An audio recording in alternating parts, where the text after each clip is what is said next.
Hello friends, welcome to the cubing community. Cubing is the art of solving a Rubik's Cube as fast as possible. Today I'm going to be taking you on a journey, showing you all different kinds of cubers, and showing you how to be a cuber. Now, cubing takes a lot of effort and patience, but we need to go over the basics first. So, to be a cuber, you do have to face your fear of the Rubik's Cube. Now, to understand this, there are 9 stickers on each side, but we want to think of it more as pieces, not colors. So if this cube will let me, this is an edge piece.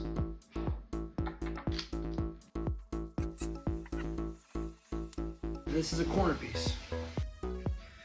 Now, solving a cube is going to be intimidating at first, but the goal, obviously, you want to become a cuber, so you're going to have to learn to do this. Now, obviously, this is intimidating at first. It was even intimidating for me when I started.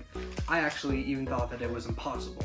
I thought that I was not smart enough to learn. I did not think that I had the brain capacity to know how to solve one of these. But as you can see right here, I can solve it while I'm talking to you guys. I don't even have to be looking at this all the time to know what's going on in the cube. And obviously I just look down every once in a while to see what's going on.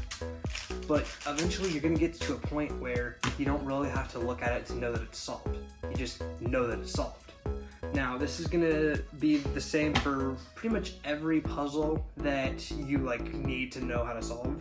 4x4 is different, things like Megamix is different.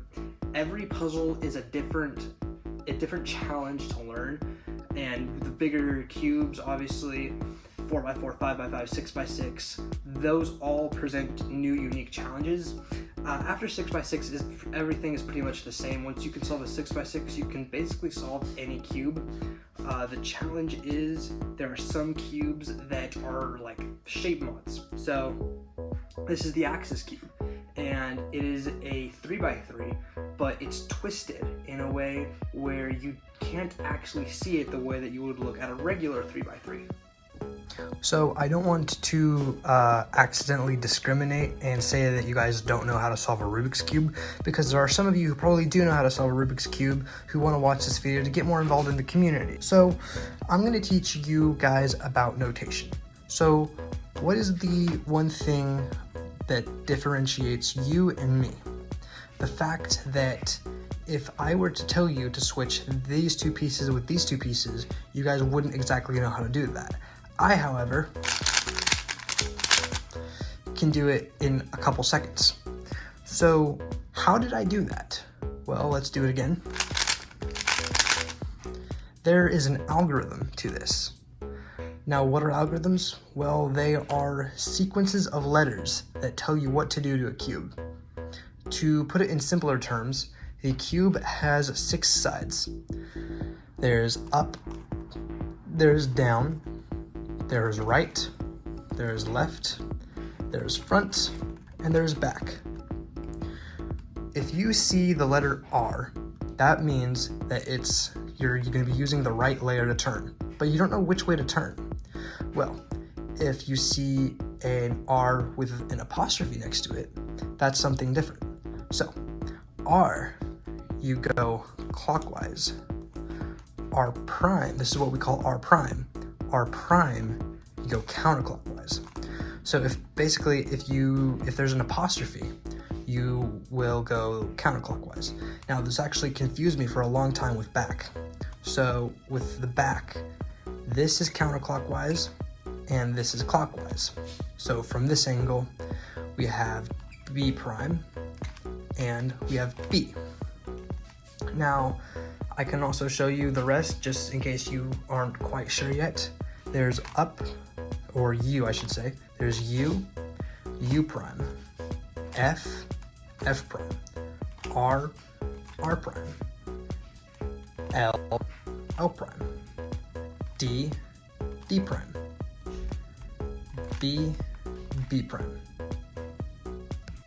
So the last thing that I want to tell you about is the WCA competitions.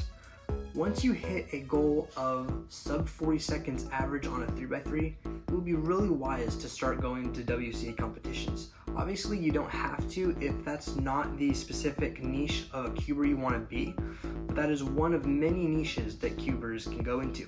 Speed cubing. It's the art of solving the Rubik's Cube as fast as you can. And when I say as fast as you can, I mean 3-second solves by Max Park.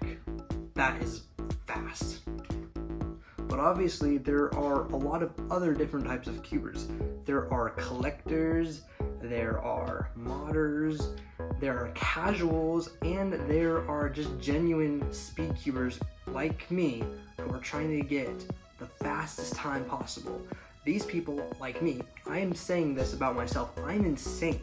I try to get like sub 10-second solves every single day. I don't get it all the time, but that is one thing that I love doing. It's very rewarding when you can get a sub 10 for my level. And obviously, cubing has a lot of rewards when it comes to accomplishing your goals. There are so many things that happen in your cubing journey that you're just gonna say, holy crackers, I did not think that I was going to be able to do that a year ago, and now I'm doing it every single day. It is insane how much you can learn about yourself in this community. Lastly, before you go, there are like a bunch of really good 3x3 Rubik's Cubes and other cubes in general in the description of this video. I highly recommend checking them out.